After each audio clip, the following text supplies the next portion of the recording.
Hello everyone.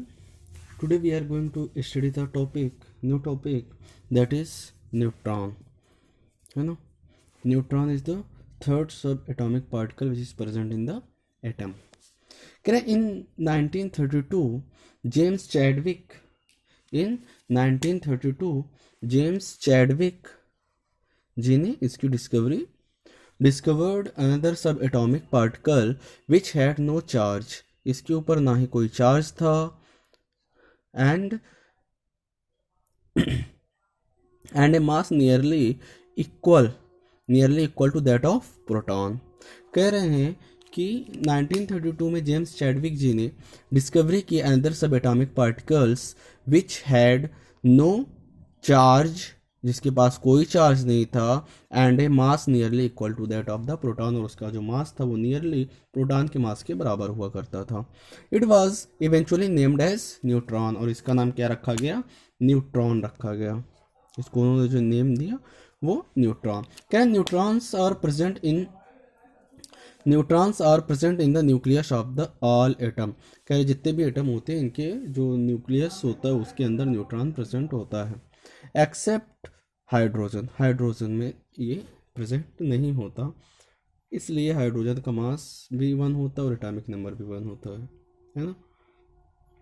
In general a neutron is represented as N से रिप्रेजेंट किया जाता है. The mass of an atom is therefore given by the sum of masses of proton and neutron. इसलिए जो मास of an atom कहा जाता है वो क्या होता है? Sum of proton and neutron. Number of proton और नंबर ऑफ न्यूट्रॉन को हम ऐड कर देते हैं तो हमें पता चल जाता है mass of the atom. Okay, अब देखिए in-text question. First in-text question, name the 3 सब atomic particle of an atom. 3 सब एटॉमिक पार्टिकल्स के आपके नाम बताने हैं. पहला हो गया electron, that is negatively charge. Second one is proton, that is positively charged, and third one is neutron, that is neutral. Okay, these are the 3 subatomic particle of the atom. Now question number 2 is helium atom has an atomic mass of 4U. कह रहे जो helium का atom होता है उसका जो atomic mass होता है वो 4 यूनिट होता है, and 2 protons in its nucleus, और इसके पास 2 प्रोटॉन होते हैं न्यूक्लियस के अंदर. How many neutron does it have. तो कह रहे हैं कि बताएं कि इसके पास कितना न्यूट्रॉन होता है, इसके पास कितना न्यूट्रॉन होता है. ओके, देखें mass number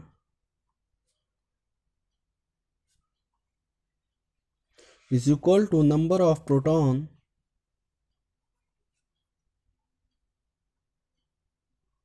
plus number of neutron.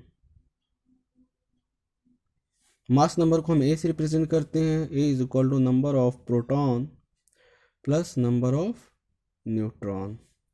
Number of atomic mass number दिया हुआ 4 unit, number of proton 2 unit 2 number of neutron आपको पता करने हैं, ट्रांसफर करके माइनस कर देंगे. 4 - 2 is equal to number of neutron. Okay, that is equal to 2 number of neutron in helium. तो इस तरीके से हमारा ये दूसरा इंटेक्स्ट क्वेश्चन था, है ना. ओके, अब देखें ये इंटेक्स्ट क्वेश्चन हो गया. अब हमें आगे पढ़ना है how are electrons distributed in different orbits shell. खैर किस तरीके से इलेक्ट्रॉन जो है वो डिस्ट्रीब्यूट किए जाते हैं डिफरेंट अलग अलग ऑर्बिट में या फिर अलग अलग सेल्स में, है ना. तो इसका कल हमने फार्मूला पढ़ा था 2n² होता है, वही चीज़ आगे हमें पढ़ना है. The distribution of electron into different orbit of an atom was suggested by bore and बरी, है ना. इन दोनों लोगों ने सजेस्ट किया किस तरीके से नंबर ऑफ इलेक्ट्रॉन को या कितने इलेक्ट्रॉन एक सेल में हम रख सकते हैं. कर the following rules writing electron in different energy level और सेल. पहला, the maximum number of electrons present in shell is given by the rule 2n². 2n² के फार्मूले से नंबर ऑफ इलेक्ट्रॉन हम पता करते हैं कि किस सेल में कितने इलेक्ट्रॉन भरे जाएंगे. ओके, है ना. तो उस फार्मूले से हम फाइंड आउट कर लेते हैं कि कितने इलेक्ट्रॉन हमें भरने हैं. 2n². ओके, अब देखें जो आगे हमें 2n² is the number of orbit, कौन से ऑर्बिट में हमें कितने इलेक्ट्रॉन भरने हैं वो चीज़ हम पता कर लेते हैं और मैक्सिमम नंबर ऑफ इलेक्ट्रॉन हमें पता चल जाते हैं. इस तरीके से यहाँ पे दिया हुआ है फर्स्ट ऑर्बिट के सेल 2 इलेक्ट्रॉन। सेकेंड ऑर्बिट कल हमने ये बताया था कर सॉल्व करके कॉपी पे, 8 electron. Third orbit 18 and fourth orbit 32 and so on. इस तरीके से नंबर ऑफ ऑर्बिट पुट करते चले जाएंगे, आपको नंबर ऑफ इलेक्ट्रॉन पता चलते चले जाएंगे। इसके बाद देखिए, the maximum number of electron that can be accommodated in the outer most orbit is 8। मतलब जो मैक्सिमम नंबर ऑफ इलेक्ट्रॉन 8 हो सकते हैं। कह रहे electron are not accommodated in given shell. कह रहे किसी एक सेल में इलेक्ट्रॉन एकोमोडेट नहीं होते अनलेस द इनर सेल, तब तक नहीं वो इंटर कर सकते जब तक कि उसके अंदर की सेल, मतलब उसके नीचे की सेल पूरी तरीके से अगर कंप्लीट नहीं हो जाती तो हम आउटर मोस्ट में इलेक्ट्रॉन्स को फिल नहीं कर सकते, है ना। That is the shell are filled in step wise manner. इसीलिए जो भी सेल्स फिल किए जाते हैं वो स्टेप वाइज मैनर, पहली सेल में इलेक्ट्रॉन फिल होते हैं, फिर उसमें फिल होने के बाद फिर दूसरी सेल में इलेक्ट्रॉन फिल होते हैं, फिर थर्ड सेल, फिर फोर्थ सेल। ओके, कह atomic structure of the first 18 element is shown symmetrically. ये फिगर आप देख रहे हैं, है ना, इसमें आपको दिखाया गया है पहले 18 इलेक्ट्रॉन का आर्गन तक का दिखाया गया किस तरीके से इलेक्ट्रॉन फिल्ड होते हैं। ओके, पेज नंबर 50 पे इसे आप ध्यान से देखें, ऑब्जर्व करें, और नंबर ऑफ इलेक्ट्रॉन किस तरीके से फिल किए जाते हैं ये आपको यहाँ से पता चलेगा। इसमें देखिए हाइड्रोजन है, बीच में न्यूक्लियस और फिर एक इलेक्ट्रॉन। यहाँ देखिए लिथियम है, बीच में न्यूक्लियस, सबसे अंदर वाली सेल में पहली सेल में 2 इलेक्ट्रॉन, 2 हो गए, इसका एटॉमिक नंबर 3 होता है तो 3 ही इलेक्ट्रॉन होंगे, तो और आउटर मोस्ट में 1 इलेक्ट्रॉन। इस तरीके से सारे के सारे बताए गए हैं आपको। ओके, अब देखिए हमें जो नेक्स्ट टॉपिक पढ़ना है वो है वैलेंसी। वो क्या है? वैलेंसी। तो देखिए वैलेंसी और वैलेंस इलेक्ट्रॉन में थोड़ा सा डिफरेंस होता है। वैलेंस इलेक्ट्रॉन उसे कहते हैं number of electron which is present in the outer most shell is known as valence electron. Okay, यहाँ पे दिया हो valence electron. The electron present in the outermost cell of an atom is known as are known as valence electron. कह रहे हैं from Bohr-Bury scheme we also know that the outermost cell of an atom can, है ना।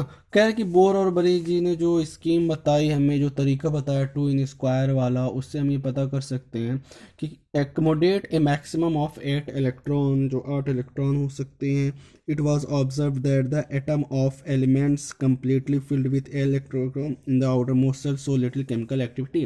कह रहे ऐसे element जिनके outer most shell में 8 इलेक्ट्रॉन पूरी तरीके से फिल होते हैं वो हमें कुछ कम केमिकल एक्टिविटी शो करते हैं। दैट मीन्स वो जल्दी रिएक्ट नहीं करते, और उसी को हम क्या बोलते हैं? इनर्ट गैस या फिर नोबल गैस बोलते हैं। जैसे आपके हीलियम एक एक्सेप्शन है कि इसके आउटर मोस्ट में केवल 2 ही इलेक्ट्रॉन होते हैं, बट इसके बाद जो भी आपको इनर्ट गैस मिलेंगी सबके में आउटर मोस्ट में आपके 8 इलेक्ट्रॉन होते हैं और वो स्टेबल होती हैं, है ना। Can 8 electron in the outer most shell so little chemical activity, in other word their combining capacity और वैलेंसी इज 0। और दूसरे शब्दों में हम ये कह सकते हैं कि वो कंबाइनिंग कैपेसिटी जो है एक एटम की दूसरे एटम कंबाइन करने की वो 0 होती है ऑफ दिस इनर्ट एलिमेंट। इन्हें हम क्या कहते हैं? इनर्ट एलिमेंट कहते हैं। ओके, अब देखिए यहाँ पे आपको दिया गया नेम ऑफ एलिमेंट है, सिंबल है, atomic number, number of proton, number of neutron, है ना, नंबर ऑफ इलेक्ट्रॉन और distribution of electrons, K shell, L shell, M shell and N shell और वैलेंसी। हाइड्रोजन के पास के सेल में 1 electron, valency 1, 2 electron helium में, outer most complete है तो इसके लिए इसकी वैलेंसी 0 हो गई। फिर lithium 2 1 valency 1, 2 2 valency 2, 2 3 valency 3, 2 4 valency 4, 2 5 valency 3, 2 6 valency 2। अब यहाँ पे आप देख रहे हैं, देख पा रहे होंगे कि 4 के नीचे जैसे जैसे हम आ रहे हैं नंबर ऑफ इलेक्ट्रॉन तो इंक्रीज हो रहे हैं के सेल में, लेकिन वैलेंसी डिक्रीज हो रही है। तो इसके लिए ये बताया जाता है कि जब हम आउटर मोस्ट में अगर 4 इलेक्ट्रॉन तक होते हैं तो वो शेयर कर सकता है ना। लेकिन अगर आउटर मोस्ट में 4 इलेक्ट्रॉन से ज़्यादा इलेक्ट्रॉन अवेलेबल होते हैं तो उतने ज़्यादा को वो ट्रांसफ़र नहीं कर सकता या डोनेट नहीं कर सकता आसानी से, क्योंकि एनर्जी के लिब्रेशन की ज़रूरत पड़ेगी वहाँ पे। तो इसलिए वो क्या करता है, वो एटम बाहर से जो नंबर ऑफ ऑक्टेट कंप्लीट करने के लिए, 8 इलेक्ट्रॉन कंप्लीट करने के लिए जितने इलेक्ट्रॉन की कमी होती है उनके पास, वो क्या करते हैं, बाहर से किसी डोनर से एक्सेप्ट कर लेते हैं, है ना, ले लेते हैं इलेक्ट्रॉन, ये ले लेते हैं। इसलिए यहाँ पे देखिए 3 2 1, फिर 0 1 2 3 4, फिर डिक्रीज होना स्टार्ट हो जाती है।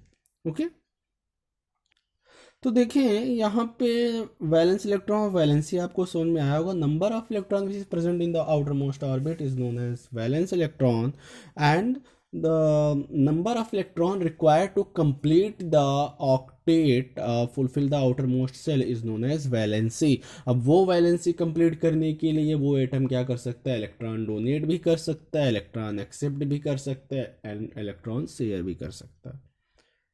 ओके, अब देखें, कह रहे helium atom has 2 electron in outer most shell and all other element have atom with 8 electron in the outer most shell. ये इनर्ट गैस की बात थी, इनर्ट एलिमेंट की बात थी कि हीलियम को छोड़ के बाकी सबके आउटर मोस्ट में 8 इलेक्ट्रॉन होते हैं और हीलियम में 2 इलेक्ट्रॉन होते हैं। कर the combining capacity of the atom of element thus is their tendency to react with form molecule with atom of the same or different element was the explained as an attempt to attain a fully filled outermost cell। कह रहे हैं जो भी atom है, जो भी element के atom होते हैं, वो ये सारी चीज़ें इसलिए फॉलो करते हैं ताकि वो क्या हो जाए, स्टेबल हो जाए, ताकि वो क्या हो जाए, स्टेबल हो जाए, और उनकी जो ऑक्टेट है, जो लास्ट ऑर्बिट है, वो फुलफिल्ड रहे, किसी चीज़ की कमी ना हो उनके पास, है ना। करा an outer most shell which had 8 electron was said to possess an octet. कह रहे आउटर मोस्ट सेल में अगर 8 इलेक्ट्रॉन होते हैं तो उसे हम क्या बोलते हैं, ऑक्टेट बोलते हैं। क्या बोलते हैं, ऑक्टेट। ओके, 2 इलेक्ट्रॉन वाले को डुप्लेट बोल दिया जाता है। और डुप्लेट का यूज़ ज़्यादातर हम हाइड्रोजन के केस में करते हैं, जब वो शेयरिंग करके 2 इलेक्ट्रॉन कर लेता है ना।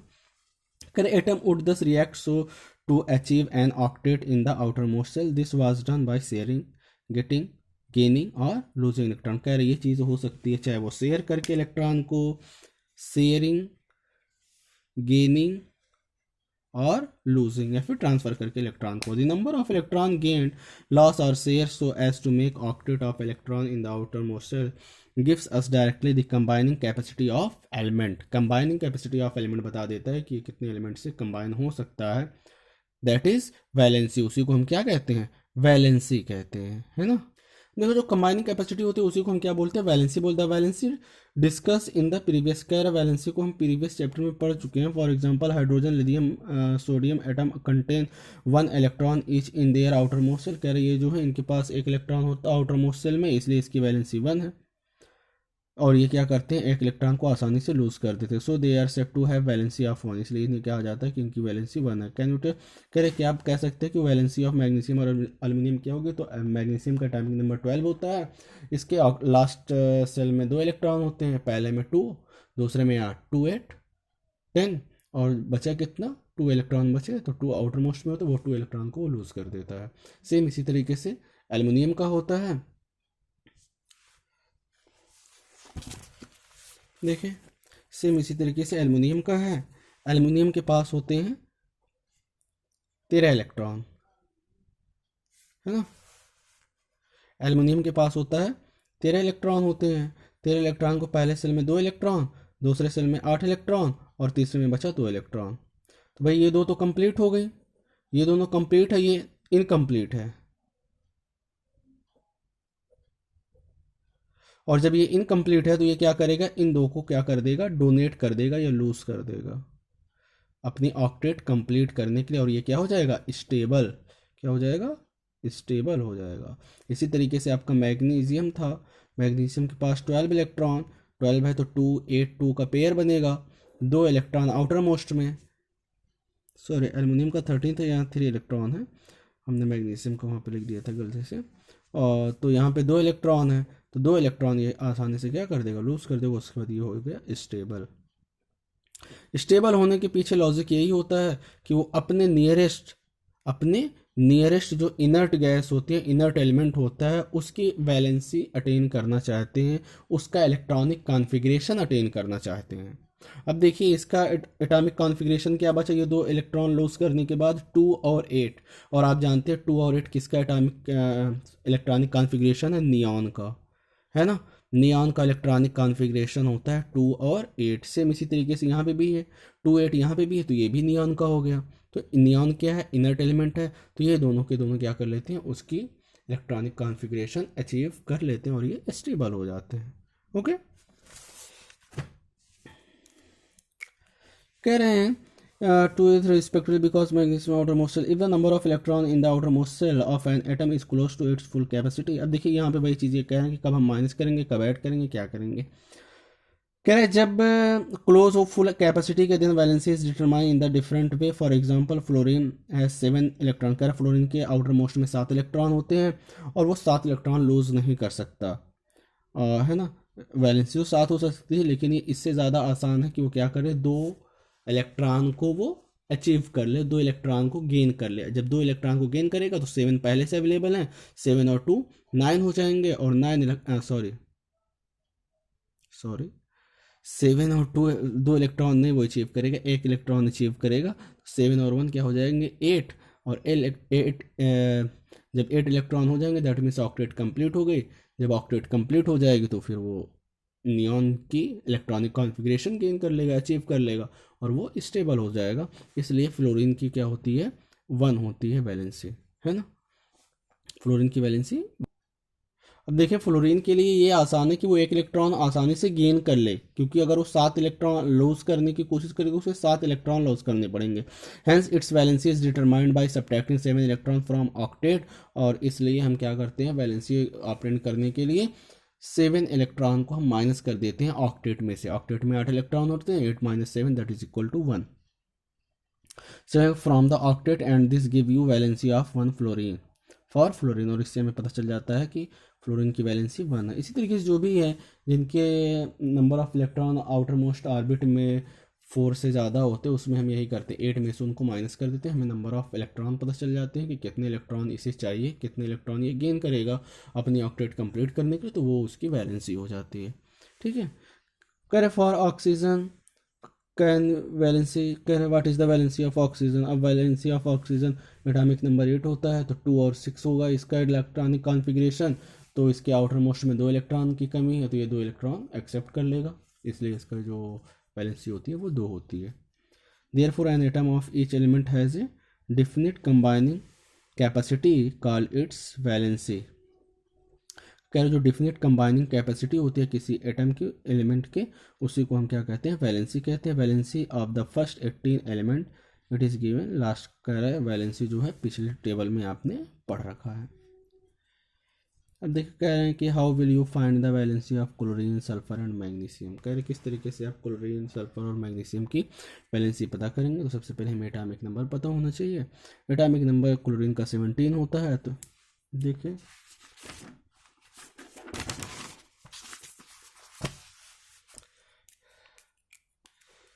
क्लोरीन का एटॉमिक नंबर 17 होता है, तो इसका इलेक्ट्रॉनिक कॉन्फ़िगरेशन हो जाएगा 2 8 और 7।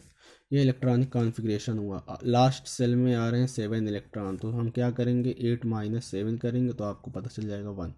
इसकी वैलेंसी क्या हो जाएगी, 1 हो जाएगी। ये हो गई वैलेंसी,